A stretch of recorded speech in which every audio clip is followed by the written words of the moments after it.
Hello, welcome to another edition of Empower Hour Live. We are live for another empowering hour of information and cool stuff. This time we welcome Mr. David Caldarella of David's Dream and Believe. This is a cancer foundation that pretty much offers assistance and mental strength and guidance financially or mentally to people who have recently been diagnosed with cancer. It's an amazing foundation, it's an amazing situation. It's not an amazing situation yet, I guess, but it's an amazing situation to have help with. So thank you so much for the help that you give. He's going to be interviewed by Mr. Kyle Zaremko and Christopher DeMattis. You guys take it away. Good afternoon, everyone. Thank you, David and Chris, for jumping on today. So David Caldarella is the CEO and co-founder of David's Dream and Believe Cancer Foundation, affectionately known as DDBCF, a 501c3 grassroots nonprofit that raises funds to provide financial assistance, wellness services, and hope to families affected by a cancer diagnosis. David's Dream was created to pay forward the same kindness that David received during his own battle with stage 4 head and neck cancer in 2010. As of April 2021, David's Dream has provided 2,053 patients with nearly $2 million. David is a proud Villanova University alum who served on multiple patient advocacy committees at the National Institute of Health, the NIH, between 2014 and 2018, and currently serves as a member of the Patient and Family Advisory Committee at the Thomas Jefferson University Hospital in Philadelphia. In 2014, David was awarded the prestigious New Jersey State Governor's Jefferson Award for Public Service. In addition to his life's work, David's family means the world to him, especially his nephew, Tim, and his nieces, Isabella and Sabrina. Just so everyone knows, David is a foodie who loves to travel and surf in his spare time. I kind of wanted to just hop right into questions, David. What was your life like prior to your diagnosis? Sure. So I just want to say thanks real quick to EPM and the entire team for having myself and Chris and Kyle doing the interview today. So excited.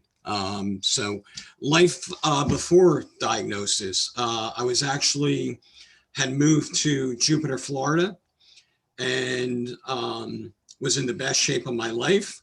And was probably 2 weeks away from joining the Coast Guard.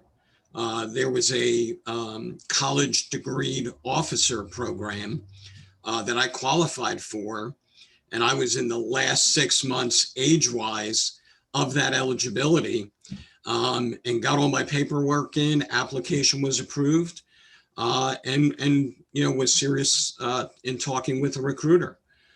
So at that time, living in Jupiter, Florida, healthy as can be, and about 2 weeks away from joining the Coast Guard. And what made you believe something was wrong with your health? Yeah, so it happened quickly. I was out to dinner with a friend and came home and right away had trouble swallowing after dinner. I didn't know if something was stuck in my throat. And no matter how much water I drank, it didn't get better. The next day was going to the beach and went to shave and noticed a lump on the right side of my neck. Knew it wasn't something normal. And it was right around Easter. I hadn't seen my family in a few months. And at that time, I just thought, you know what, let me go home. I think this Coast Guard thing's going to happen. Let me check in with the family, get to see them, and also see my doctors at home and see what was going on. Hopefully nothing, but at least get home, see the family, and check in on my health. And what was, when you did get checked out, what was that diagnosis and prognosis?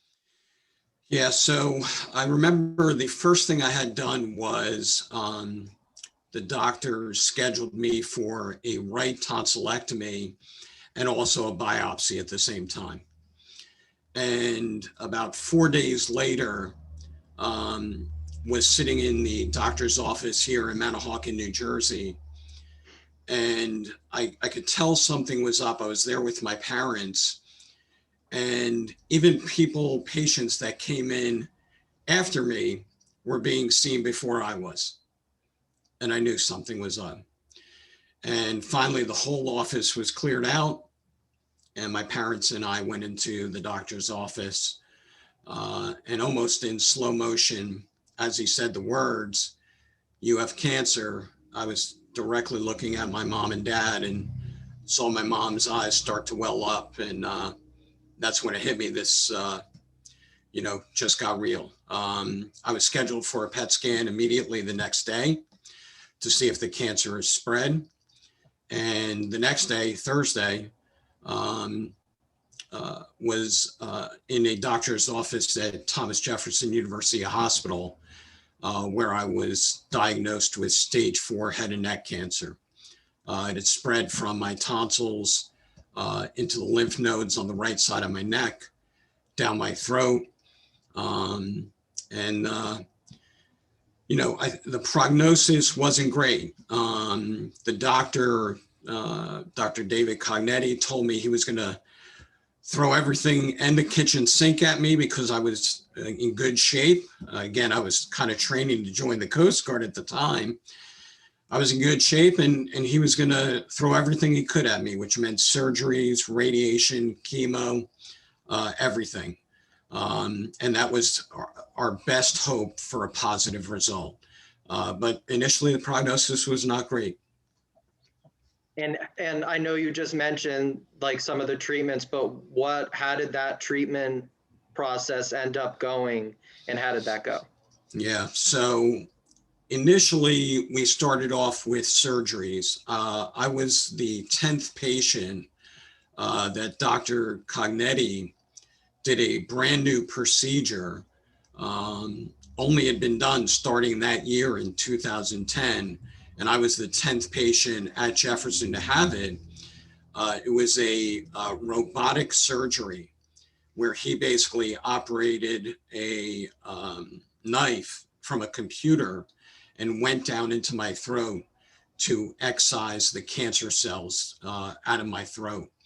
Also had the lump, which ended up being a golf-sized tumor, removed from the right side of my neck. That was followed up, unfortunately, what should have been a rest period with cases of bronchitis, pneumonia, had kidney stones because I started not to eat or drink very well. And then right away, within 30 days, I started a heavy chemotherapy and radiation treatment, which ended up in second-degree burns on my neck. My mouth was so riddled with infection and sores that eventually my weight, which started out at 190 pounds, at 5'9", went to 125. I couldn't eat or drink through my mouth, and had to the doctors had to have a tube put in my stomach so that I could receive nourishment because I could no longer get it through my mouth. So for the next 4 months, I had a tube and would pour a can of nutrition into the tube.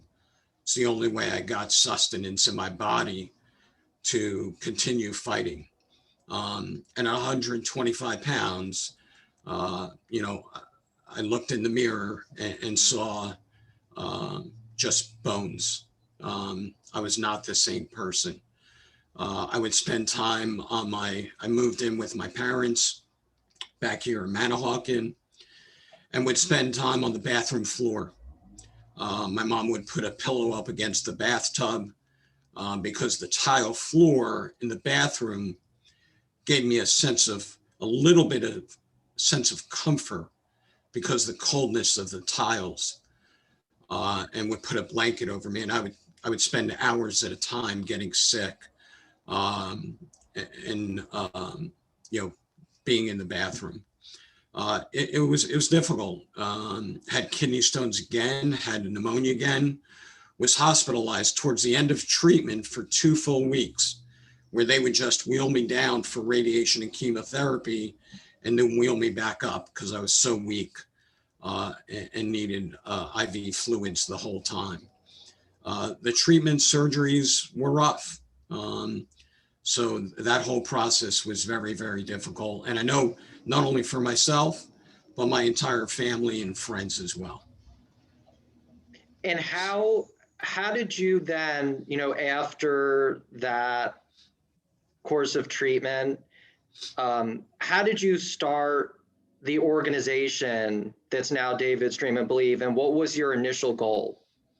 Yeah, so Kyle, I think the first thought of it was actually that second day. The first day I heard I have cancer, the second day when I went for the PET scans to see if it had spread, in the waiting room, waiting for the dye to go through my body it lights up because of the cancer cells, is the first thought that I'd like to start a foundation to pay it forward. And then when we found out a little bit more as how grave the situation was, I don't have kids of my own, but I do have, as you mentioned, a nephew and 2 nieces who I love more than anything in this world. And when I knew it was that bad, I wanted to create something that would make those 3 proud of their uncle, and at the same time pay it forward to patients and families that were going through the immense struggle that I was facing, that not only is physical, but financial and emotional for the entire family. And that's really how the genesis of the organization started. I had a great support system of a family and group of friends that when I talked about my vision, rose up and joined me. And by the end of 2010, thanks to co-founder Tim Hall doing some work with LegalZoom, we had a full 501c3 designation for David's Dream and Believe Cancer Foundation. And I will say, just to kind of close up how it was started, the fact that things got so dire to the point where I was looking at the clock, laying on my parents' pull-out couch, that I was looking at the clock, praying and hoping I would make it to the next minute. One of the only things besides my faith and my family that got me through was working on how David's Dream and Believe Cancer Foundation could positively impact patients diagnosed with cancer. And I didn't sleep much. I'd be on my phone at 2, 3 in the morning, wondering who could serve as a member of the board of directors, who would we help, how would we go about fundraising. All of that early work that went into the creation of the foundation, quite honestly, helped save my life as well. And that's how kind of the whole foundation came about. And thankfully, we have a wonderful, wonderful community locally here in Manahawkin, New Jersey, that rallied around this foundation. Just to kind of expand that point, the community, you had your faith and your family and your friends, supporting the idea of the foundation. How did that community play a role in the early days of the foundation? So right off the bat, one of the the first official event that we had was a local surf company called Jetty that now is a national company across the whole entire country that does a female and male surf contest. But the female surf contest in 2011, which was our first full year, a friend of mine, Jeremy, who was instrumental in the beginning, with the foundation said, let's get all the proceeds from this female surf contest, Coquina Jam, which is still live today, and let's donate all the proceeds to female cancer patients. And from that, it really expanded into a motorcycle event, a dinner, and local businesses, including EPM, right from the very get-go, supporting this foundation and wrapping their arms around it. And it even translated it into youth group. A local mom who was a director at the time, Kim Manzella, would always bring her kids to events and had this thought, I'm bringing my kids to all of these events. What if we were to create something for the youth in our town so that they learn about paying it forward early on? And sure enough, we empowered, as we're here on Empower Hour Live, we empowered the youth in our community to rise up. And they created the name called Generation Dream. And we now have student groups at elementary schools, middle schools, high schools, a couple colleges. And it's really just because of this community and its outreach that we were able to do so much early on and have expanded on it ever since. A true testament to this community. And just to kind of expand on that community reach in the area, Chris, as a member of that LBI community, how did you see the early days of David's Dream, and how did you first get involved and participate? The first time I heard of David's Dream and believe was through the local surf contest that David is mentioning, and I saw it as just a very grassroots local effort to help people in our community. After the surf contest, I talked to my wife about it and learned a little more. She's a nurse in a local hospital here, and brought it to my attention that some of our friends who lived around the corner who were battling a cancer diagnosis actually were getting support from the foundation. And I saw other companies locally and friends supporting this group. So I learned about the foundation before I even knew David. But it really, caught my attention, and we started just attending different events and supporting it, from attendance at these events, and making donations when we could.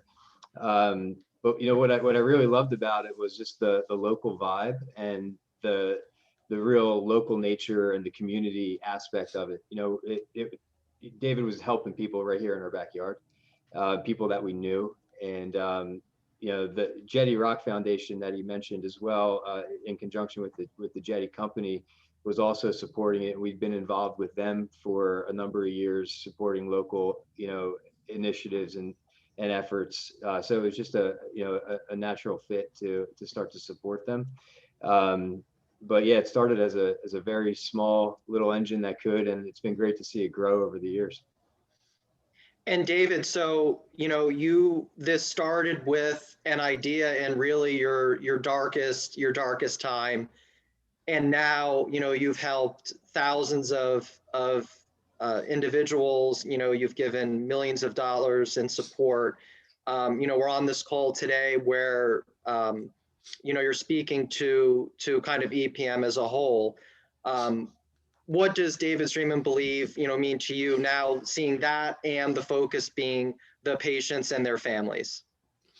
Yeah, for me, Kyle and Chris and everybody on today's webinar, it's patients.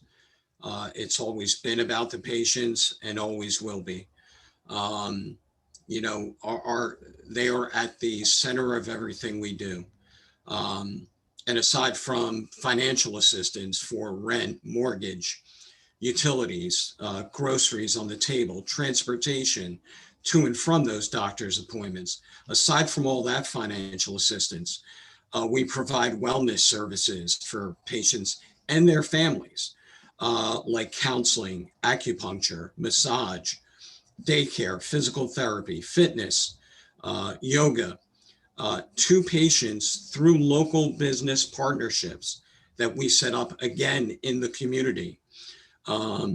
We also created a patient advocate team that supports current patients through a newly established buddy program. And just recently, we created a brand new patient support fund through a partnership with Thomas Jefferson University Hospital in Philadelphia to directly support patient needs within the Department of Otolaryngology, where I was treated 10 years ago. Think about that. 10 years ago, I was treated in that department. And now this foundation created a patient support fund so navigators and social workers can cut the red tape. And if somebody has trouble putting food on the table or needs to get to a doctor appointment, we have answered the call, and those social workers and navigators can help those patients immediately. That is, it's always been about the patients and always will be for us. They inspire us, their families inspire us, and that's what it's about for me. That's what David's Dream and Believe means to me. And Chris, how did EPM first get started with supporting David's Dream and Believe, and how did you kind of come to the develop that idea about the initial planned giving program?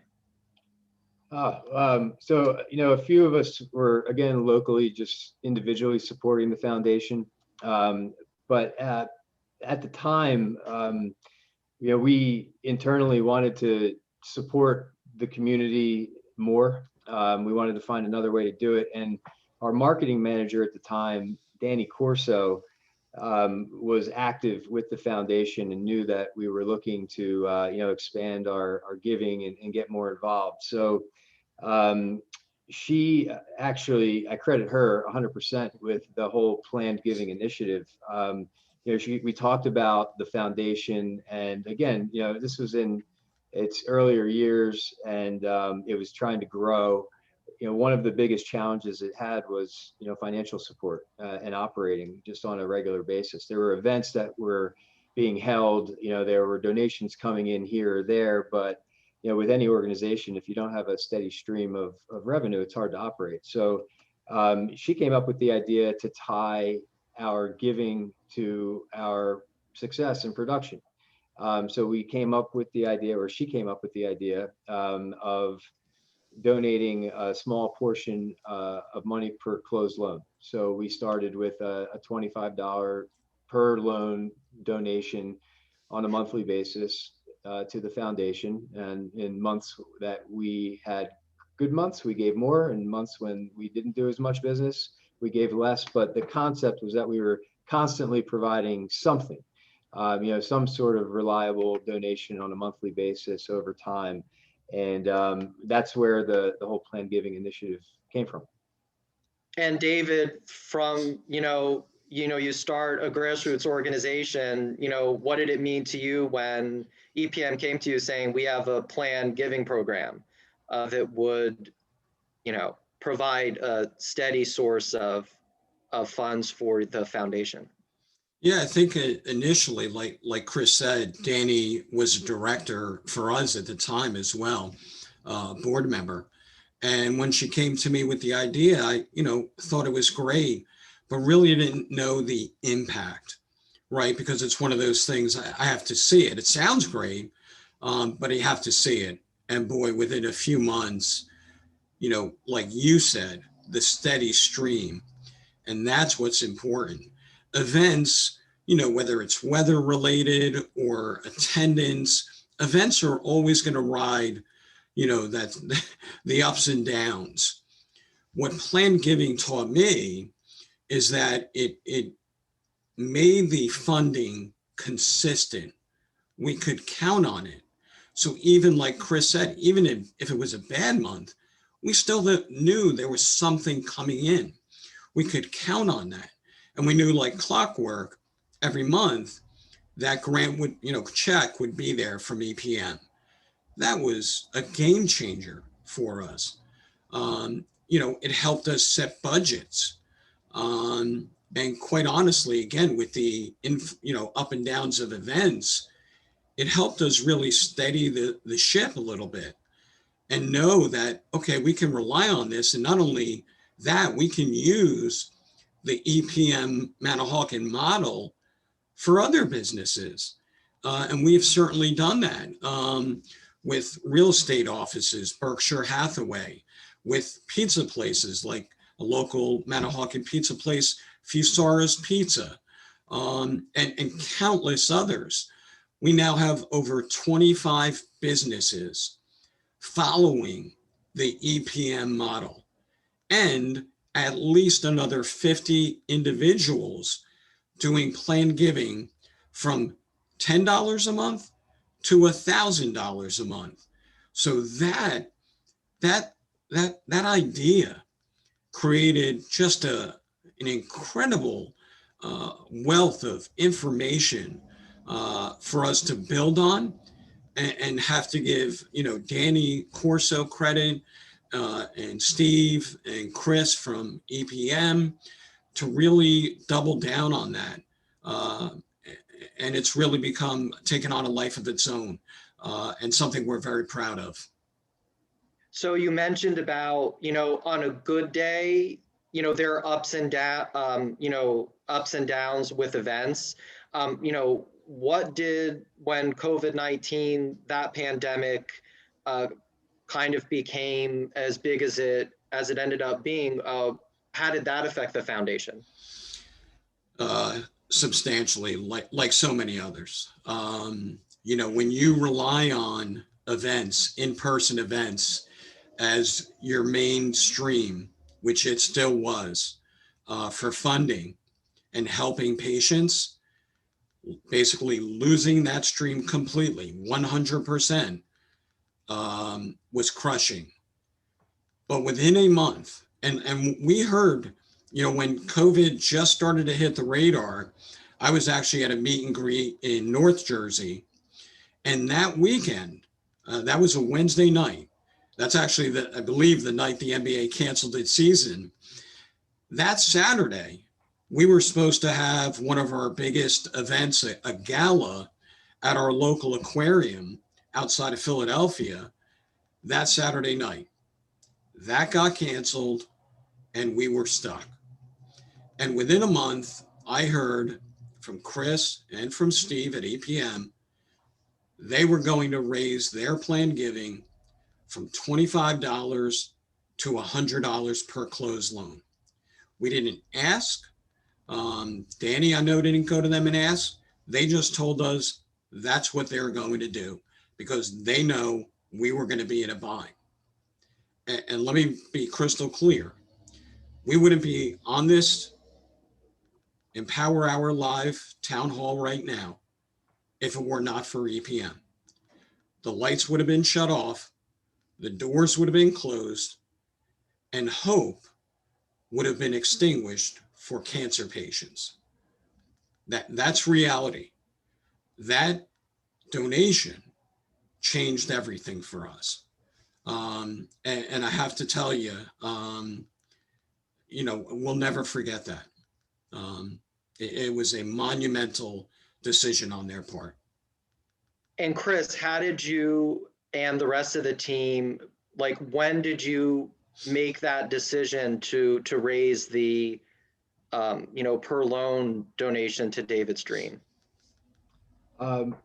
We knew that the pandemic was going to create challenges for the foundation, just like it has, excuse me, for, so many different types of businesses. And, basically it's our fundamental number one, at EPM, right? Do the right thing always. And, we were fortunate through the pandemic as a business to be in a position to essentially financially benefited from it in a way, with the drop in interest rates and the increase in volume and refinance activity. So, at a time when we were doing better than so many other businesses, it's just the only thing that we could do. We had to do it.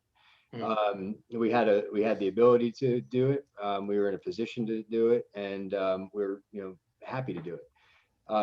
We've tried to do that in the past as well. At times when business has improved and we've gone through growth spurts, We've increased the donations in the past as well.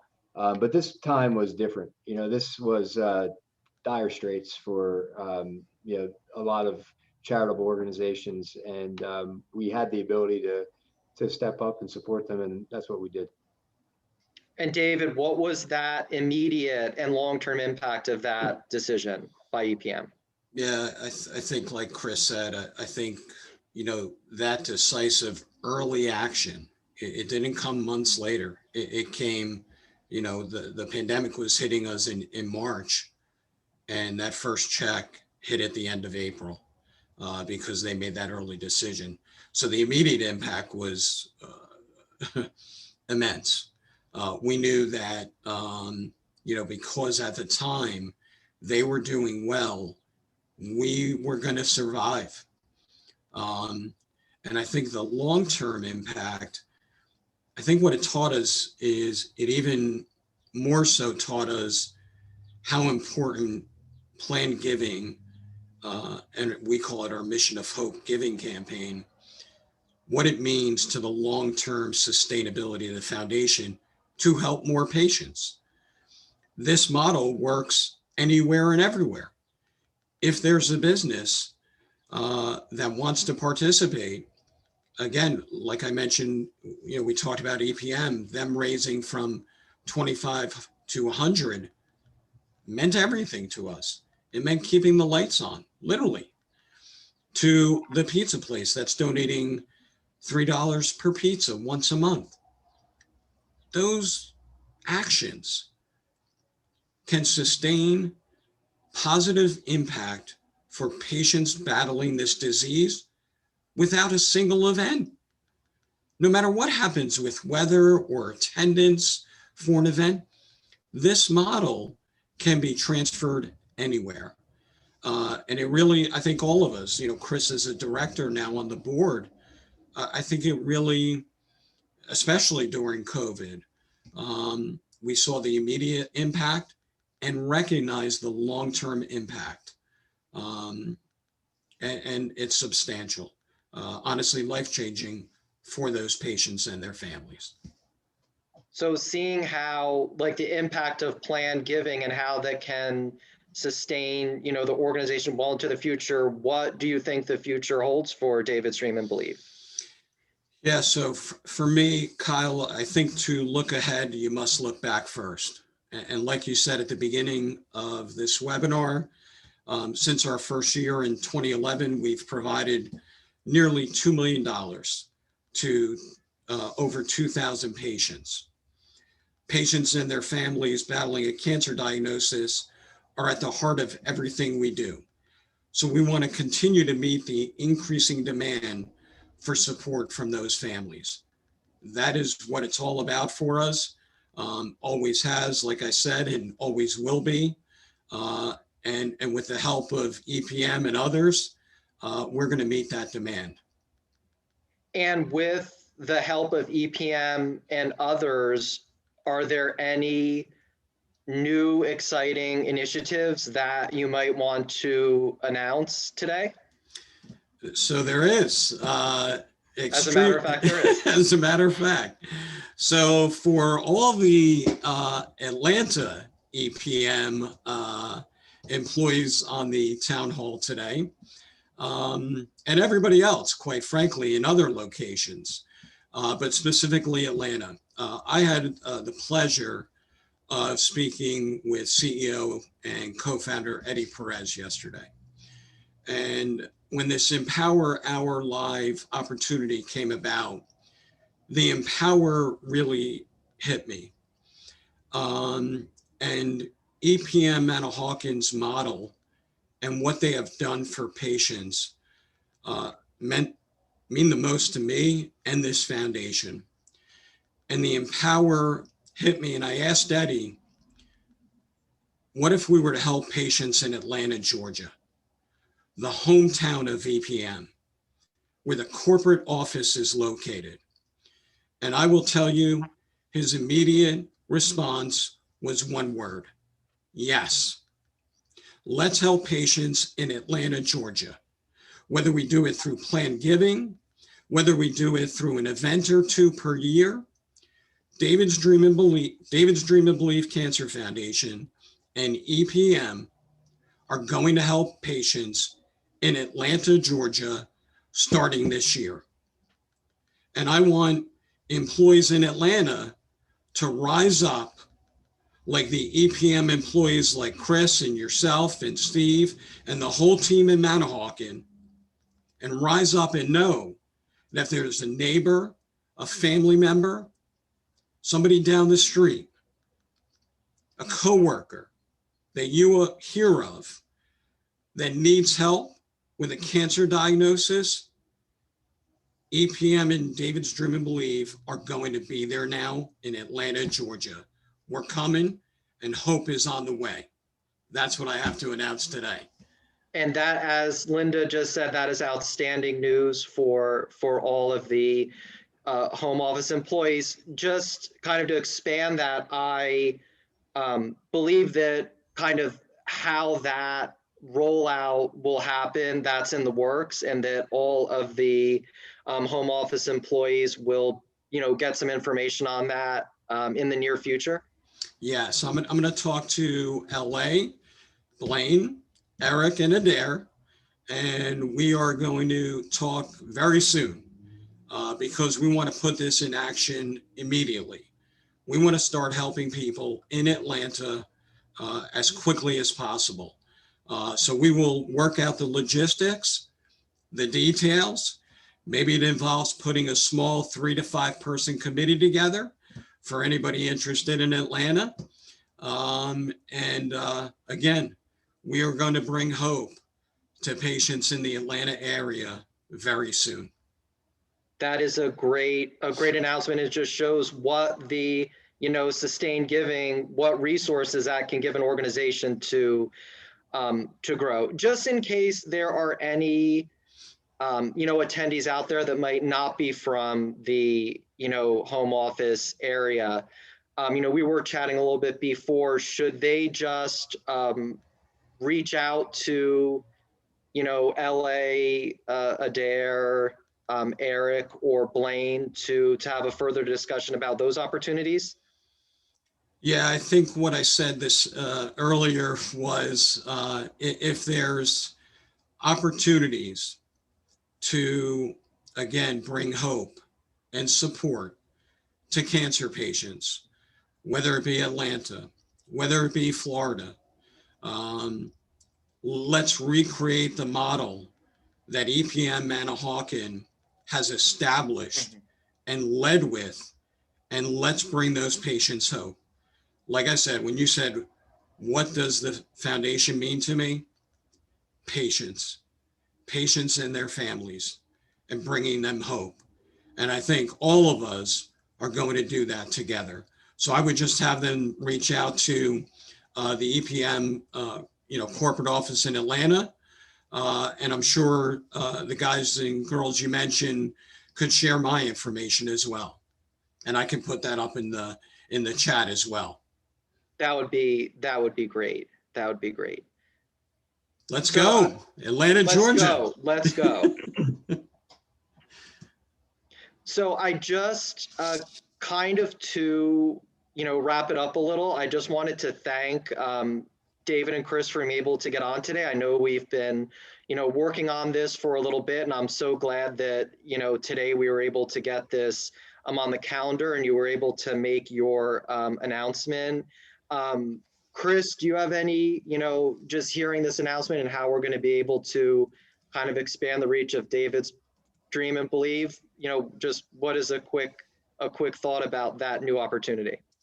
I'm very excited to hear the news. And, if anybody has questions about the foundation or wants to reach out to me directly, they certainly can.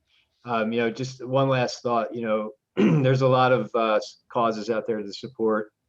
There's a lot of people that need help. For me personally, and for us in Manahawkin, it always feels good to help people, but it feels even better to help people that we know within our local community. which is one of the main reasons why we support the foundation. And that's something that can be replicated anywhere, you know, so to see that happen down in Georgia now is going to be great. And I'll get behind that effort and help down there any way I possibly can. And anywhere else in the country for that matter, that we have a branch. Anybody that wants to get involved, just reach out, please. Wonderful, wonderful. David, any final thoughts? No, I would just follow up. Chris said that, you know, I think whether it's Atlanta, wherever the location is, I think it's important for us. You know, this is the model. The model is getting help, getting support, and giving hope to patients and their families. And I think if we all work together, you know, I kind of think of it as a kindness coalition. And if we all join together, boy, we can make a really big impact on people's lives going through such a difficult time. And again, a credit to EPM for having us. You know, and we just say if there's any questions, I put my email up in the chat. If anybody has any questions today, you know, happy to field them. And looking forward to making a trip to Atlanta real soon. That sounds great. Are there any other questions from those attendees out there before we wrap up? Give you a couple seconds to type in your question.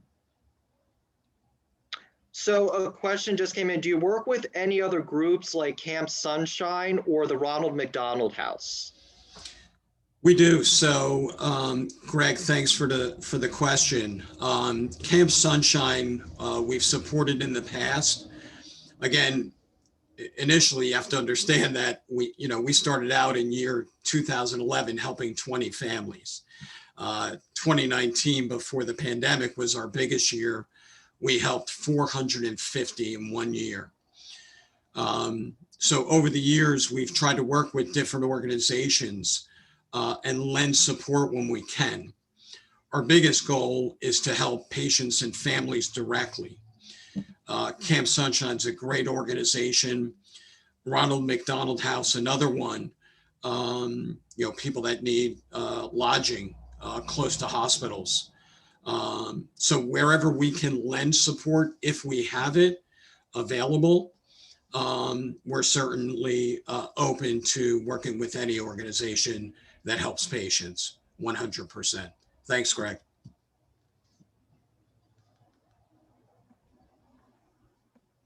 Just give it a second or two. Any final questions out there? Well, David and Chris, you know, I want to thank you for your time, and this is a great announcement for EPM.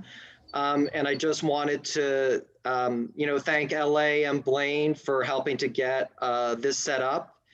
And, you know, we just look forward to the future. Thank you, everyone, for attending, and have a great weekend. Bye-bye. Thank you all so much. Dropping back on. You'll have a wonderful weekend. Thank you so much. It's been so wonderful to hear. Thank you so much for sharing. And we will see you soon in Atlanta. So thank you all so much. Everybody have a good weekend. We're gonna Thank you. Bye-bye.